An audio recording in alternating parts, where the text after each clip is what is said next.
ಶುಭೋದಯ ಫ್ರೆಂಡ್ಸ್. ಇವತ್ತು ನಾನು ನಿಮಗೆ ತೆಂಗಿನಕಾಯಿ ಹಾಕಿ ಅವರೆಕಾಳು ಹಾಕಿ ರೈಸ್ ಬಾತ್ ಮಾಡೋದನ್ನು ತೋರಿಸ್ಕೊಡ್ತೀನಿ. ಎಲ್ಲರಿಗೂ ಆರ್ನ ಕಿಚನ್ಗೆ ಸ್ವಾಗತ. ನಮಗೆ ಬೇಕಾಗಿರೋ ಇಂಗ್ರೀಡಿಯೆಂಟ್ಸ್ ಏನು ಅಂದರೆ 2 ಮೀಡಿಯಮ್ ಸೈಜ್ ಈರುಳ್ಳಿ, ಹಸಿಮೆಣಸಿನಕಾಯಿ, ಶುಂಠಿ ಸ್ವಲ್ಪ, ಬೆಳ್ಳುಳ್ಳಿ 1-2, ಆಮೇಲೆ ತೆಂಗಿನಕಾಯಿ, ಹಾಲು. ಅದನ್ನು ಫಸ್ಟು ಎಲ್ಲ ಮಿಕ್ಸಿಗೆ ಹಾಕ್ಕೊಂಡು ಈರುಳ್ಳಿ, ಹಸಿಮೆಣಸಿನ್ಕಾಯಿ, ಶುಂಠಿ, ಬೆಳ್ಳುಳ್ಳಿನ ಮಿಕ್ಸಿಗೆ ಹಾಕ್ಕೊಂಡು ಫಸ್ಟ್ ಗ್ರೈಂಡ್ ಮಾಡಿ ಇಟ್ಕೊಳ್ಬೇಕು. ನೆಕ್ಸ್ಟು ಈ ಪೇಸ್ಟು ನಾವು ಮಾಡಿಟ್ಕೊಂಡಿರೋ ಪೇಸ್ಟ್ನ ರೆಡಿಯಾಗಿರೋದಕ್ಕೆ ಒಗ್ಗರಣೆ ಕೊಡಬೇಕು ನಾವು ಈಗ.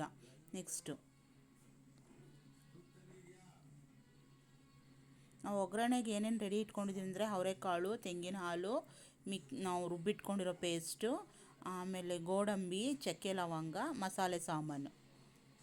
ನೆಕ್ಸ್ಟು ನಾವು ಸ್ಟವ್ ಹಚ್ಚಿ ಕುಕ್ಕರ್ ಇಟ್ಟು ನಾವು 1-2 ಸ್ಪೂನು ಗೀ ಹಾಕಬೇಕು. ಗೀ ಅಂದರೆ ತುಪ್ಪ ಹಾಕಬೇಕು ಅದಕ್ಕೆ. ಆಮೇಲೆ ನಾವು ಏನು ಮಸಾಲೆ ತೆಗೆದಿಟ್ಕೊಂಡಿದ್ದೀವಿ ಎಲ್ಲ ಒಗ್ಗರಣೆಗೆ ಹಾಕಬೇಕು.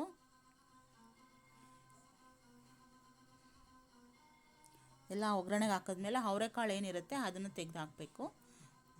ಸ್ವಲ್ಪ ಅದು ವಾಸನೆ ಹೋಗಿದ ತಕ್ಷಣ, ಹಸಿ ವಾಸನೆ, ನಾವು ಅದಕ್ಕೆ ಏನು ರುಬ್ಬಿಟ್ಕೊಂಡಿದ್ವಿ ಮಸಾಲ ಅದನ್ನು ಹಾಕಬೇಕು.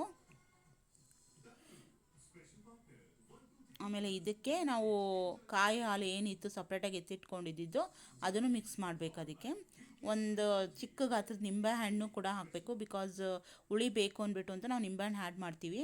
ಆಮೇಲೆ ಉಪ್ಪು, ರುಚಿಗೆ ಎಷ್ಟು ಬೇಕೋ ಉಪ್ಪು ಹಾಕಬೇಕು. ನಾನು 2 ಗ್ಲಾಸ್ ಅಕ್ಕಿ ತೊಗೊಂಡಿದ್ದೀನಿ.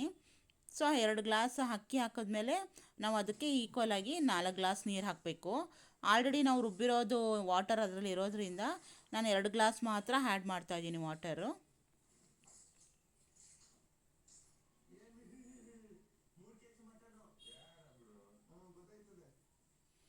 ಅದಕ್ಕೆ ಮಿಕ್ಸ್ ಕುಕ್ಕರ್ಗೆ ಹಾಕ್ಬಿಟ್ಟು ಆ ವಾಟರ್ನ ಫುಲ್ಲು ಒಂದು ಸಲ ತಿರುಗಿಬಿಟ್ಟು ಅದನ್ನು ಕುಕ್ಕರ್ ಇದನ್ನು ಕ್ಲೋಸ್ ಮಾಡಬೇಕು. ಮುಂಚೆ ಒಂದು ಸ್ವಲ್ಪ ಕೊತ್ತಂಬರಿನ ಹಾಕಬೇಕು ಅದಕ್ಕೆ, ಕ್ಲೋಸ್ ಮಾಡೋಕ್ಕೆ ಮುಂಚೆ. ಟೇಸ್ಟ್ ನೋಡಿ ಉಪ್ಪು ಎಲ್ಲ ಸರಿಯಾಗಿದ್ದರೆ ಕುಕ್ಕಳದ್ದು ಮುಚ್ಚಳ ಹಾಕಿಬಿಟ್ಟು ವಿಷಲ್ ಹಾಕಬೇಕು.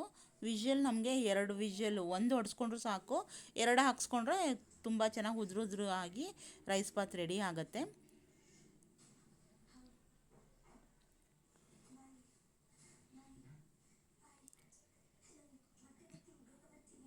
ನೋಡಿ, ಇದು ತೆಂಗಿನಕಾಯಿ ಅವರೆಕಾಳು ರೈಸ್ ಬಾತು.